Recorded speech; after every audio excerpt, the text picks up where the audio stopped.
বাংলাদেশ, এটাই তাওহীদের বাংলাদেশ, এটাই 5ই আগস্টের বাংলাদেশ, এটাই আল্লামা আহমদ শফীর বাংলাদেশ, এটাই আল্লামা জুনায়েদ বাবু নগরীর বাংলাদেশ, এটাই মুফতি আমিনীর বাংলাদেশ, এটাই শাইখুল হাদিসের বাংলাদেশ।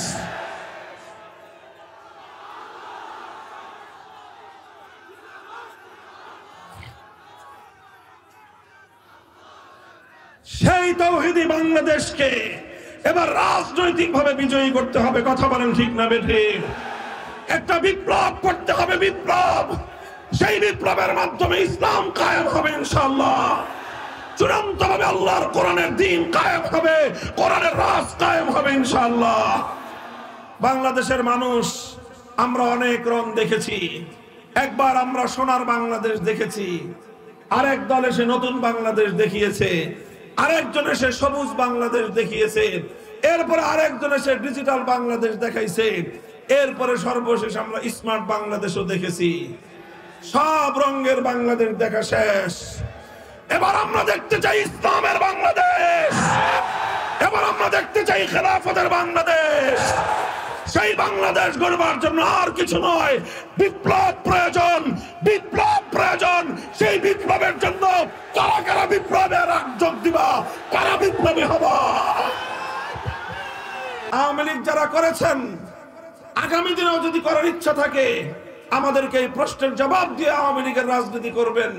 সেটা হলো, আপনারা আল্লাহর কোরআনের আদেশ মানবেন না ধর্মনিরপেক্ষ মতবাদ মানবেন? পরিষ্কার করেন, এরপরে যা করার করেন। যদি বলেন যে আমি মুসলমান, আল্লাহর হুকুম মানবো, কোরআনের বিধানকে আমি বিশ্বাস করি, তাহলে কোরআনের বিধান অনুযায়ী কোন মুসলমান কোনদিন ধর্মনিরপেক্ষ হতে পারে না। আর যদি আপনারা ধর্মনিরপেক্ষ মতবাদের অনুসারী হন, তাহলে কোনদিন আপনি সত্যিকার অর্থে মুসলমান হতে পারেন না। 1947 সালে যখন দেশটা ভাগ হয়েছে, দেশটা দুই ভাগে ভাগ হয়েছিল। হিন্দুরা, সংখ্যাগরিষ্ঠ হিন্দুরা যেই দেশটা পেয়েছিল, সেটার কথা ছিল ধর্মনিরপেক্ষ মতবাদ চলবে। অধিকাংশ মুসলমানরা যেই ভাগটা পেয়েছিল, কথা ছিল সেই ভাগে ইসলামী হুকুমত, কোরআনের রাজ কায়েম হবে। 47-এর পরে 71 হয়েছে, কিন্তু সেই ভাগ পরিবর্তন হয় নাই। 71-এর পরে 2024 হয়েছে, ভাগ পরিবর্তন হয় নাই। 2024-এর পরে আজ আমাদের দায়িত্বহীন ঘোষণা, জাতির উদ্দেশ্যে স্পষ্ট ঘোষণা, যারা ধর্মনিরপেক্ষ মতবাদের রাজনীতি করতে চাও, তোমাদের নেত্রীর মতো ধর্মনিরপেক্ষ ভারতে চলে যাও। যারা বাংলাদেশে রাজনীতি করতে চাও, যারা বাংলাদেশে রাজনৈতিক ভাবে কার্যক্রম পরিচালনা করতে চাও, তোমাদেরকে সেই মুসলমানদের ঈমান এবং আকীদার চেতনার প্রতি শ্রদ্ধা রেখে, সম্মান রেখে আল কোরআনের রাজনীতির আওতায় রাজনীতি করতে হবে।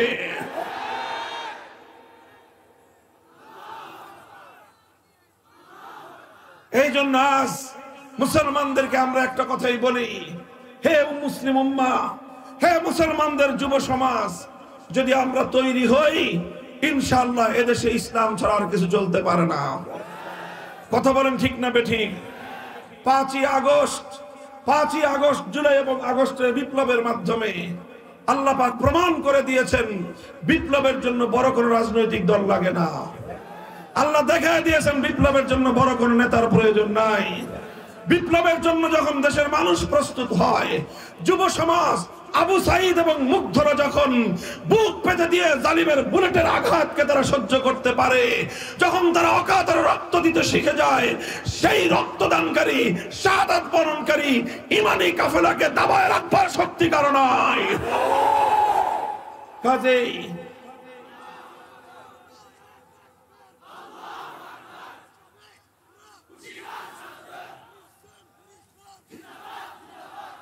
আমি এই বিশাল তাওহীদ জনতার জনসমুদ্রের কাছে জানতে চাই, আমি আপনাদের কাছে প্রশ্ন রাখতে চাই, যেভাবে 5ই আগস্ট 2000 দামাল সন্তানের তাজা বুকের রক্তের মাধ্যমে ফ্যাসিবাদ, স্বৈরতন্ত্র এবং বাংলাদেশ বিরোধী বিদেশি দালালদের পতন ঘটেছে, ঠিক তেমনি ভাবে আরেকবার যদি প্রয়োজন হয় আল্লাহর কোরআনের রাজ কায়েম করবার জন্য, ইসলামী হুকুমত বাস্তবায়ন করবার জন্য, বিপ্লবের রণাঙ্গনে রক্ত দেওয়ার জন্য কারা প্রস্তুত থাকবা?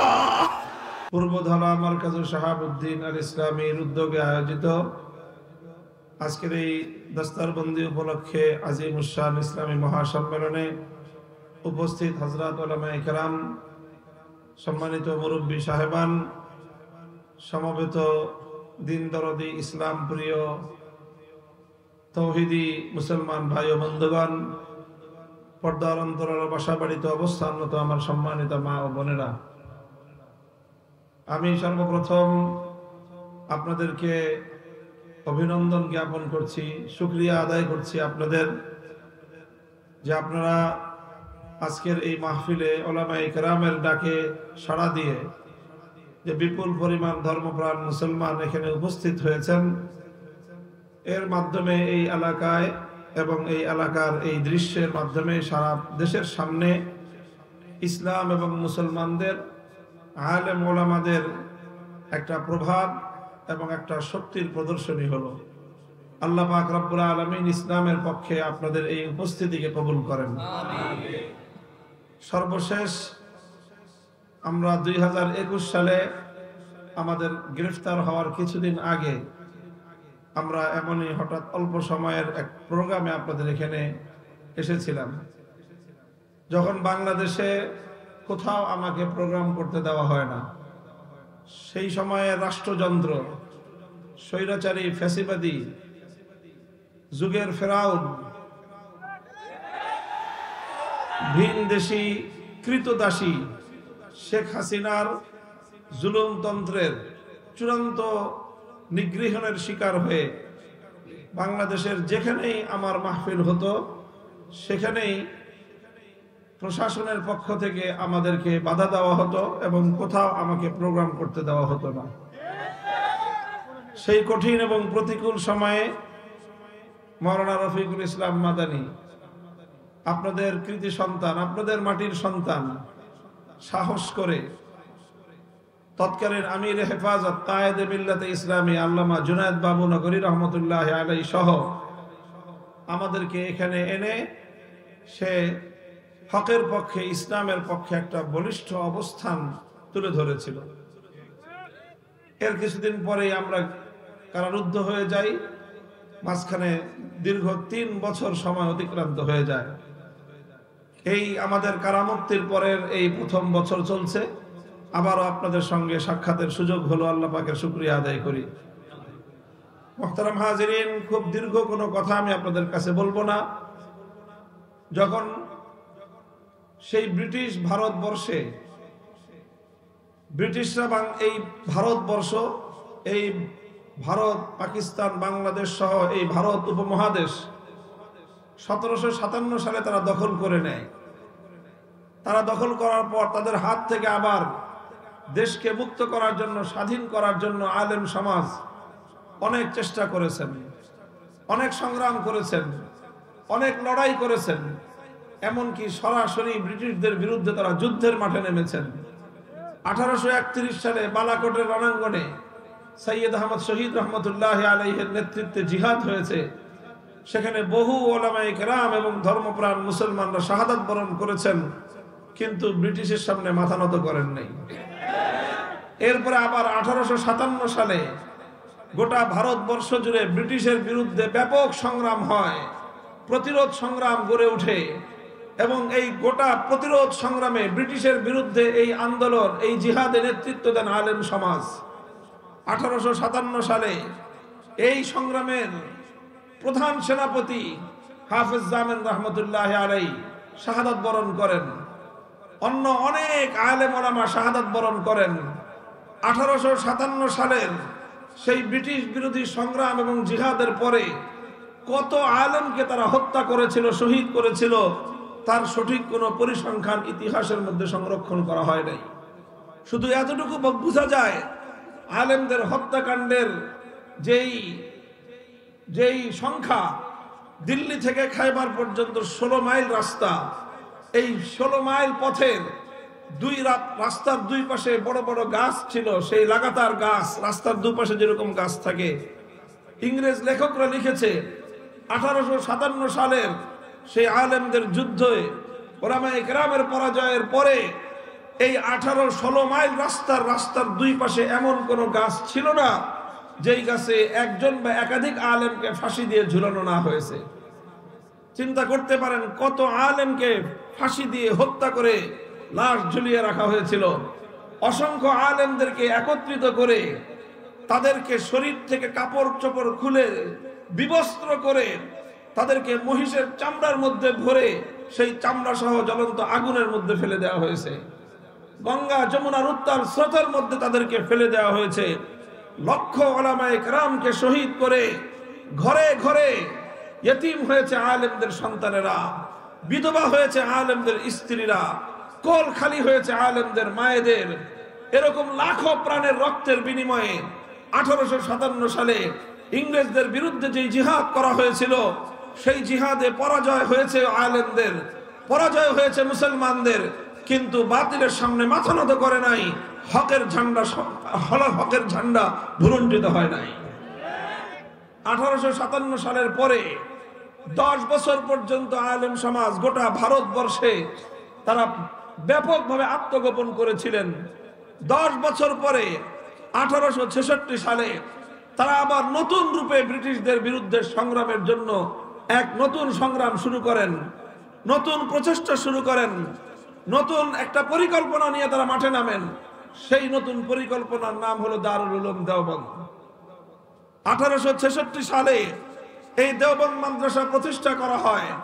দেওবন্দ মাদ্রাসা যখন প্রতিষ্ঠা হয়েছিল, তখন এই মাদ্রাসার প্রতিষ্ঠাতা যারা ছিলেন তারা তাদের সন্তানদেরকে বলেছিলেন, তাদের শিক্ষার্থীদেরকে বলেছিলেন, মুসলমানদেরকে তারা বলেছিলেন যে আমরা বাহ্যিকভাবে দেখা যায় একটা মাদ্রাসা প্রতিষ্ঠা করছি, কিন্তু এটা শুধুমাত্র একটা মাদ্রাসা প্রতিষ্ঠা নয়, এটা শুধুমাত্র একটা শিক্ষা প্রতিষ্ঠান নয়, এটা শুধুমাত্র একটা মাদ্রাসা নয়, বরং এটা হলো একটা মাদ্রাসার আড়ালে আগামী দিনে দেশ বিরোধী, স্বাধীনতা বিরোধী, ইসলাম বিরোধী ব্রিটিশ সরকারকে এই দেশ থেকে বিতাড়িত করবার জন্য স্বাধীনতার সংগ্রামী যোদ্ধা তৈরি করবার কারখানা।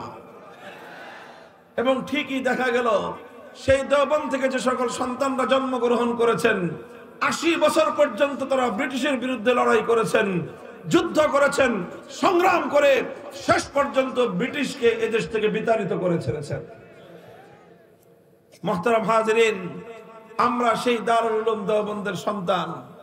সেই ধারায় আজও আমরা এদেশে কার্যকলাপ পরিচালনা করতেছি। আমাদের উপরেও ব্রিটিশ সরকার এবং ব্রিটিশের পেটোয়া বাহিনী সেই যুগে যেভাবে আলেমদের উপর জুলুম, নির্যাতন, স্টিমরোলার চালিয়েছিল, এই যুগের সেই ব্রিটিশ সাম্রাজ্যবাদের গোলাম, এই ধর্মনিরপেক্ষতাবাদী আওয়ামী দুঃশাসন, দিল্লির সেবাদাসী শেখ হাসিনারাও আমাদের উপর সেই ব্রিটিশের মতোই জুলুম, নির্যাতন, স্টিমরোলার চালিয়েছে। 2013 সালে আমাদের অসংখ্য ভাইকে শাপলা চত্বরে গুলি করে হত্যা করেছে।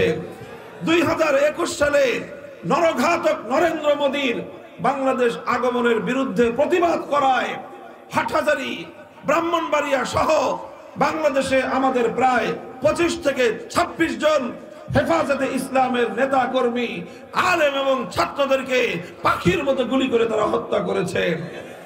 এরপরে হত্যা করেছে আমার ভাইকে, শহীদ করেছে আমাদের সন্তানদেরকে, এভাবে অসংখ্য মানুষকে পঙ্গু করে এরপরে আবার আমাদের উপর ক্র্যাকডাউন চালিয়েছে। সারা দেশে প্রায় 1.5 থেকে 2,000 আলেম ওলামাকে গ্রেফতার করে অন্ধকার কারা প্রকোষ্ঠে নিক্ষেপ করেছে। 1 বছর, 2 বছর, 3 বছর পর্যন্ত কারাগারে আমাদের সঙ্গে নির্মম আচরণ করা হয়েছে। সকল বন্দীদের সঙ্গে যেই ধরনের আচরণ করা হয়, অন্য সাধারণ বন্দীদেরকে যেই সকল সুযোগ সুবিধা দেওয়া হয়, রাষ্ট্রীয়ভাবে সিদ্ধান্ত গ্রহণ করে কারান্তরালে আমাদেরকে সেই সকল সুযোগ সুবিধা থেকে বঞ্চিত রাখা হয়েছে। মুহতারাম হাজিরিন, রক্ত দিয়েছি 2013 সালে, জীবন দিয়েছি আমরা 2021 সালে, কারাগারে অন্ধকার প্রকোষ্ঠে আমরা বন্দিত্ব বরণ করেছি 3 বছর পর্যন্ত। আমাদের ইজ্জত আবরু মান সম্মানের উপর নজিরবিহীন আঘাত করা হয়েছে। গোটা রাষ্ট্রের সকল প্রতিষ্ঠানগুলোকে আমাদের বিরুদ্ধে লেলিয়ে দেওয়া হয়েছে।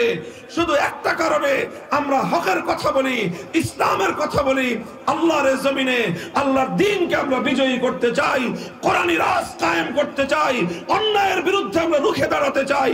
এটাই হলো আমাদের অপরাধ। ওমা নাকামু মিনহুম ইল্লা আন ইউমিনু বিল্লাহিল আজিজিল হামিদ। আমাদের আর কোনো অপরাধ ছিল না। আমাদের অপরাধ ছিল দেশকে ভালোবাসা, আমাদের অপরাধ ছিল দেশের স্বাধীনতাকে রক্ষা করতে চাওয়া, আমাদের অপরাধ ছিল আল্লাহর দ্বীনকে ভালোবাসা, আমাদের অপরাধ ছিল মানব রচিত তন্ত্রমন্ত্রের বিরুদ্ধে কথা বলা, আমাদের অপরাধ ছিল ভারতীয় আধিপত্যবাদের বিরুদ্ধে কথা বলা, আমাদের অপরাধ ছিল বাংলাদেশের মাটিতে আরেকটা বাবরি মসজিদ নির্মাণ করবার ঘোষণা দেওয়া, আমাদের অপরাধ ছিল শহীদ বাবরি মসজিদকে আবার পুনর্নির্মাণ করবার প্রত্যয় এবং শপথ ঘোষণা করা। এই সকল অপরাধে এই নির্যাতনের স্টিম রোলার আমাদের উপর চালানো হয়েছে। আমরা সব হাসি মুখে বরণ করে নিয়েছি। আমাদের কষ্ট হয়েছে, আল্লাহর কাছে অভিযোগ করি নাই। আমাদের কষ্ট হয়েছে কিন্তু আমরা দমে যাই নাই। আমাদের কষ্ট হয়েছে, আমরা ভয় পেয়েছি, ভীত সন্ত্রস্ত হয়েছি। খোদার কসম খেয়ে বলি, আল্লাহর দ্বীনের পথ থেকে কোনোদিন বিচ্যুত হয়ে যাওয়ার, দ্বীনের পথ ছেড়ে দিয়ে, সংগ্রামের পথ ছেড়ে দিয়ে ঘরের মধ্যে নির্লিপ্ত বসে যাওয়ার সিদ্ধান্ত গ্রহণ করি নাই। আল্লাহ পাক রব্বুল আলামিন এই অসংখ্য অগণিত মানুষের রক্ত, জীবন, শাহাদাতে এবং তাদের জুলুম নির্যাতনের বিনিময়ে আজ আল্লাহ পাক রব্বুল আলামিন আমাদের এই প্রিয় মাতৃভূমি বাংলাদেশকে ফ্যাসিবাদ মুক্ত করেছেন। ভিনদেশী দালালকে আল্লাহ পাক রব্বুল আলামিন যেই দেশের দালাল ছিল তাকে সেই দেশের কোলে আল্লাহ পাক পাঠিয়ে দিয়েছেন। বাংলাদেশকে আল্লাহ পাক সেই দালাল এবং ফ্যাসিবাদ মুক্ত করেছেন। কিন্তু এতেই আমাদের সংগ্রাম শেষ হয়ে যায় নাই, আমাদের আন্দোলন বন্ধ হয়ে যায় নাই। আমাদের মঞ্জিলে মাকসুদ এখন আরো বহুদূর, আমাদেরকে আরো বহুদূর পথ চলতে হবে। আমি আপনাদের সম্মুখে পবিত্র কোরআনে কারীমের সূরাতুল হজ্জের 41 নম্বর আয়াত তেলাওয়াত করেছি। আমার আল্লাহ পাক রব্বুল আলামিন এই আয়াতের মধ্যে ঘোষণা করেছেন, আল্লাযীনা ইম্মাক্কান্নাহুম ফিল আরদি আকামুস সালাতা ওয়া আতাউয যাকাতা ওয়া আমারু বিল মারুফি ওয়া নাহাউ আনিল মুনকার ওয়ালিল্লাহি আকিবাতুল উমুর। আল্লাহ বলেছেন, আমি যদি মুমিনদেরকে, মুসলমানদেরকে রাষ্ট্র ক্ষমতা দেই, তাহলে মুসলমানরা রাষ্ট্র ক্ষমতা পেয়ে কি করবে? তারা, আল্লাহ যদি ক্ষমতা দেন, মুমিন মুসলমানরা সেই ক্ষমতা পেয়ে কি করবে? আল্লাহ পাক সেই ক্ষমতার দায়িত্ব বর্ণনা করেছেন যে মুসলমানরা যদি রাষ্ট্র ক্ষমতা পায় তাহলে তারা 4টা কাজ করবে। কয় কাজ? জোরে বলেন, কয় কাজ? 4 কাজ করবে। 1 নম্বর কাজ হলো আকামুস সালাত, তারা সমাজের মধ্যে নামাজ কায়েম করবে। 2 নম্বর কাজ হলো আতাউয যাকাত, তারা সমাজের মধ্যে যাকাতের ব্যবস্থা বাস্তবায়ন করবে।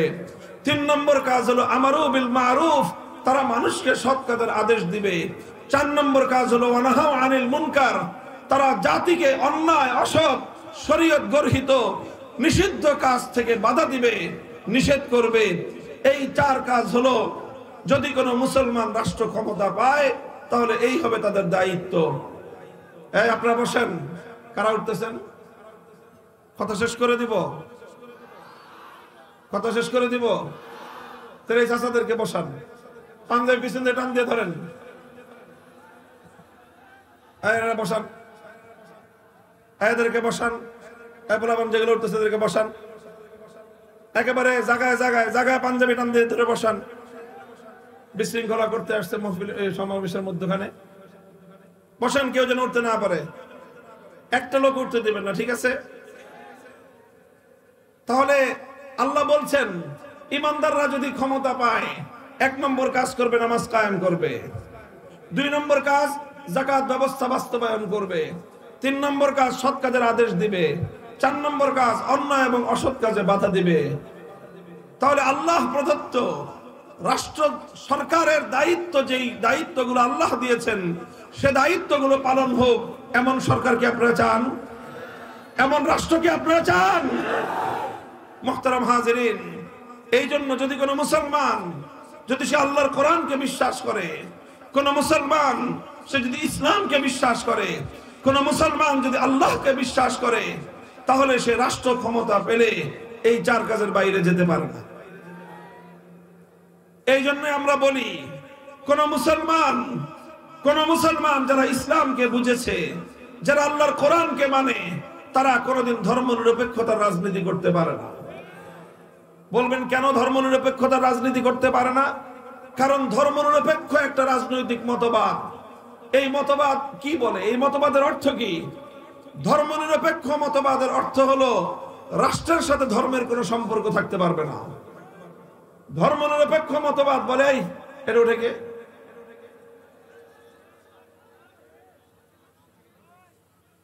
আপনারা যদি উঠতে পারেন তাহলে তো আর আমি কথা শেষ করে দেব এখন। ধর্ম নিরপেক্ষ মতবাদ বলে রাষ্ট্রের সাথে ধর্মের সম্পর্ক থাকতে পারবে না। আর আল্লাহ বলতেছেন রাষ্ট্র ক্ষমতা পেলে ধর্ম বাস্তবায়ন করবে, নামাজ কায়েম করবে, যাকাত কায়েম করবে। এখন আপনি বলেন আল্লাহর কোরআন বলতেছে রাষ্ট্র ক্ষমতা পেলে যাকাত কায়েম করবে, নামাজ কায়েম করবে। নামাজ কায়েম করা, যাকাত বাস্তবায়ন করা ধর্মের কাজ কিনা? যারা বলেন ধর্মের কাজ কিনা? ঈমানের পরে ইসলামের মধ্যে সবচেয়ে গুরুত্বপূর্ণ বিধান হলো নামাজ। কথা বলেন, সবচেয়ে গুরুত্বপূর্ণ বিধান। তারপরে গুরুত্বপূর্ণ বিধান হলো যাকাত। আল্লাহ বলছেন আমি যদি রাষ্ট্র ক্ষমতা দেই তাহলে তারা সর্বপ্রথম নামাজ কায়েম করবে, যাকাত বাস্তবায়ন করবে। সুতরাং রাষ্ট্র ক্ষমতা মুসলমানদের জন্য ইসলামকে বাস্তবায়ন করার হাতিয়ার। কথা বলেন ঠিক না বেঠিক? আর ধর্মনিরপেক্ষতা মতবাদ, সেকুলারিজম বলে রাষ্ট্রের সাথে ধর্মের কোনো সম্পর্ক থাকতে পারবে না। সুতরাং কেউ যদি ইসলাম মানে সে সেকুলার হতে পারে না, ধর্মনিরপেক্ষ হতে পারে না। কেউ যদি ধর্মনিরপেক্ষ মতবাদ মানে সে মুসলমান থাকতে পারে না। এই জন্য আমি পরিষ্কার ভাষায় বলি, হিন্দুর পক্ষে ধর্মনিরপেক্ষ হওয়া সম্ভব, বৌদ্ধের পক্ষে ধর্মনিরপেক্ষ হওয়া সম্ভব, খ্রিস্টানের পক্ষে ধর্মনিরপেক্ষ হওয়া সম্ভব, কিন্তু মুসলমানের পক্ষে কোনোদিন সেকুলার বা ধর্মনিরপেক্ষ হওয়া সম্ভব নয়। এই জন্য বাংলাদেশে ধর্মনিরপেক্ষ মতবাদ নামক এই অভিশপ্ত রাজনৈতিক ব্যবস্থা যারা আমদানি করেছে, সেই দলটার নাম হলো আওয়ামী লীগ। আওয়ামী লীগ যারা করেছেন, আগামী দিনেও যদি করার ইচ্ছা থাকে, আমাদেরকে এই প্রশ্নের জবাব দিয়ে আওয়ামী লীগের রাজনীতি করবেন। সেটা হলো আপনারা আল্লাহর কোরআনের আদেশ মানবেন না ধর্মনিরপেক্ষ মতবাদ মানবেন? পরিষ্কার করেন, এরপরে যা করার করেন। যদি বলেন যে আমি মুসলমান, আল্লাহর হুকুম মানবো, কোরআনের বিধানকে আমি বিশ্বাস করি, তাহলে কোরআনের বিধান অনুযায়ী কোন মুসলমান কোনদিন ধর্মনিরপেক্ষ হতে পারে না। আর যদি আপনারা ধর্মনিরপেক্ষ মতবাদের অনুসারী হন, তাহলে কোনদিন আপনি সত্যিকার অর্থে মুসলমান হতে পারেন না। 1947 সালে যখন দেশটা ভাগ হয়েছে, দেশটা দুই ভাগে ভাগ হয়েছিল। হিন্দুরা, সংখ্যাগরিষ্ঠ হিন্দুরা যেই দেশটা পেয়েছিল সেটার কথা ছিল ধর্মনিরপেক্ষ মতবাদ চলবে। অধিকাংশ মুসলমানরা যেই ভাগটা পেয়েছিল কথা ছিল সেই ভাগে ইসলামী হুকুমত, কোরআনের রাজ কায়েম হবে। 47-এর পরে 71 হয়েছে, কিন্তু সেই ভাগ পরিবর্তন হয় নাই। 71-এর পরে 2024 হয়েছে, ভাগ পরিবর্তন হয় নাই। 2024-এর পরে আজ আমাদের দায়িত্বহীন ঘোষণা, জাতির উদ্দেশ্যে স্পষ্ট ঘোষণা, যারা ধর্মনিরপেক্ষ মতবাদের রাজনীতি করতে চাও, তোমাদের নেত্রীর মতো ধর্মনিরপেক্ষ ভারতে চলে যাও। যারা বাংলাদেশে রাজনীতি করতে চাও, যারা বাংলাদেশে রাজনৈতিক ভাবে কার্যক্রম পরিচালনা করতে চাও, তোমাদেরকে সেই মুসলমানদের ঈমান এবং আকীদার চেতনার প্রতি শ্রদ্ধা রেখে, সম্মান রেখে আল কোরআনের রাজনীতির আওতায় রাজনীতি করতে হবে।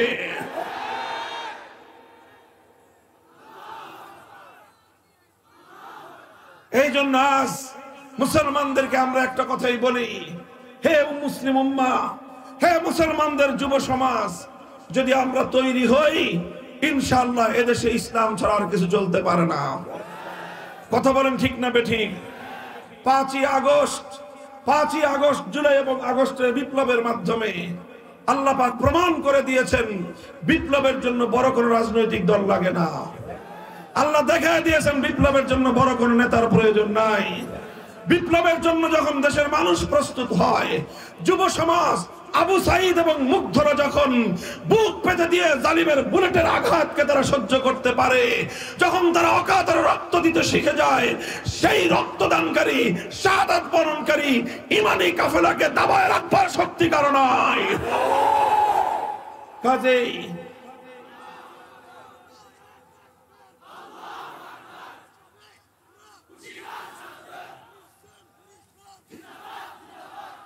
আমি এই বিশাল তৌহিদ জনতার জনসমুদ্রের কাছে জানতে চাই, আমি আপনাদের কাছে প্রশ্ন রাখতে চাই, যেভাবে 5ই আগস্ট 2000 দামাল সন্তানের তাজা বুকের রক্তের মাধ্যমে ফ্যাসিবাদ, স্বৈরতন্ত্র এবং বাংলাদেশ বিরোধী বিদেশি দালালদের পতন ঘটেছে, ঠিক তেমনি ভাবে আরেকবার যদি প্রয়োজন হয় আল্লাহর কোরআনের রাজ কায়েম করবার জন্য, ইসলামী হুকুমত বাস্তবায়ন করবার জন্য, বিপ্লবের রণাঙ্গনে রক্ত দেওয়ার জন্য কারা প্রস্তুত থাকবা?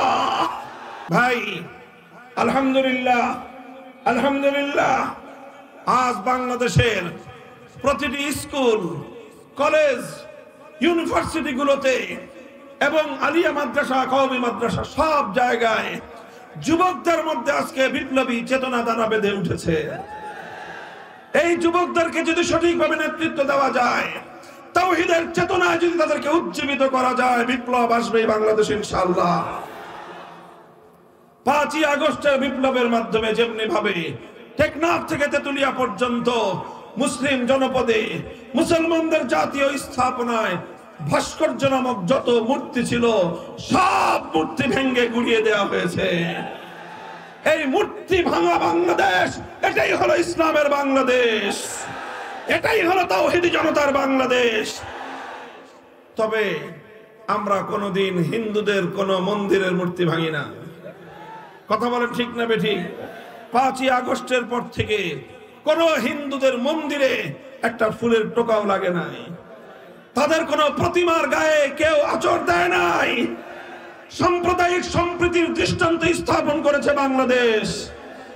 এর আগে আওয়ামী লীগের স্বৈরাচারী আমলে শুধুমাত্র হিন্দুদের উপর নির্যাতনের ঘটনা ঘটতো। বোঝা যায় এই ঘটনাগুলো কারা ঘটাতো। 5ই আগস্টের পরে আর হিন্দুদের উপর নির্যাতন হয় না, 5ই আগস্টের আগে শুধু নির্যাতনের ঘটনা ঘটতো। প্রমাণিত হয়ে গেছে যারা পালিয়ে গেছে তারাই হিন্দুদের উপর নির্যাতনের ঘটনা ঘটাতো। নাটক করতো, নাটক, রাতের অন্ধকারে কালনাগিনী হয়ে ছবল মারতো, আবার দিনের বেলায় ওঝা হয়ে ঝাড়তে আসতো। বাংলাদেশের সেই নাটকের দিন শেষ। নাটকের নায়িকাও নাই, নাটকও নাই। অনেক নাটক করেছো প্রিয় তুমি, বাংলাদেশের মানুষ আর নাটক দেখবে না ইনশাআল্লাহ। কথা বলেন ঠিক না বেঠিক? বলতে চাই, হিন্দু ভাইদেরকে আশ্বস্ত করতে চাই, বৌদ্ধদেরকে বলতে চাই, খ্রিস্টানদেরকে বলতে চাই, তোমাদের মন্দির, তোমাদের প্যাগোডা, তোমাদের গির্জা আমরা নিরাপত্তা দেব ইনশাআল্লাহ, কিন্তু মুসলমানদের জনপদে কোনো মূর্তি আমরা ছাড়তে দেব না। মূর্তি বিরোধী বাংলাদেশ, এটাই তাওহীদের বাংলাদেশ, এটাই 5ই আগস্টের বাংলাদেশ, এটাই আল্লামা আহমদ শফীর বাংলাদেশ, এটাই আল্লামা জুনায়েদ বাবুনগরীর বাংলাদেশ, এটাই মুফতি আমিনের বাংলাদেশ, এটাই সাইকুল হাদিসের বাংলাদেশ।